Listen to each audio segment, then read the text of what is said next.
We will start the hearing, and I believe first up is Chief of Staff, Mr. Kieckhefer. We're happy to always have you here, and welcome. And please go ahead when you're ready.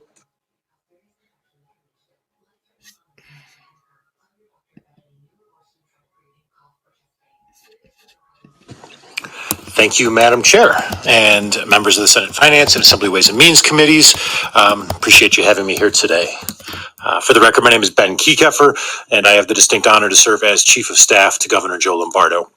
As you will note from the cover of Senate Bill 509, this legislation is being brought at the request of the Office of the Governor, and as such, I am here to make some brief opening comments before I quickly turn it over to the subject matter experts who will walk you through the legislation and answer every question you may have.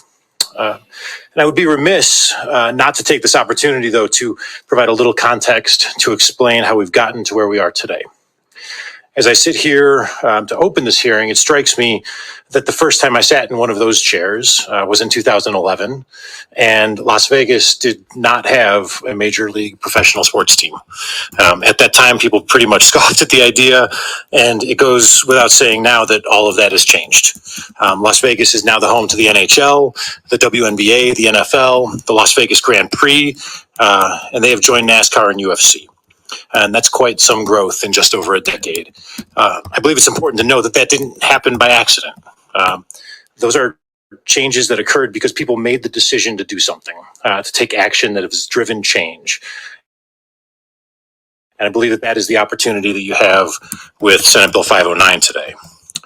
Las Vegas has proven itself as a professional sports town. And we believe that adding Major League Baseball to Las Vegas Boulevard is the next logical step in that evolution. A new ballpark for the Athletics will be a publicly owned community asset that will continue to support the state's primary economic engine.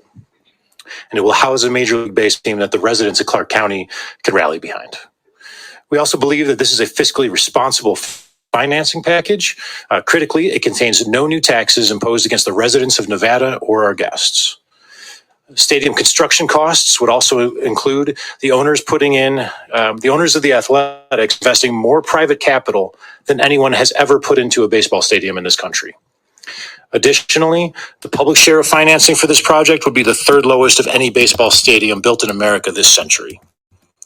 Perhaps most importantly, though, the direct return on investment for Nevada taxpayers through the construction and operations of this ballpark is significant. Plainly, the state general fund will make money on this deal. I think that's particularly important to note because this process has been in the works for some time and with no specific legislative champion. The governor didn't run for office on a platform of bringing the A's to Las Vegas. I don't necessarily believe any of you did either. And in the pre-session and early session discussions with legislative leadership and other members of this body, we all sort of agreed to wait and see what was possible. No promises were made except to keep an open mind. And with that, a lot of people have been working to find a way to put together a package that would attract Major League Baseball and specifically the A's to Las Vegas.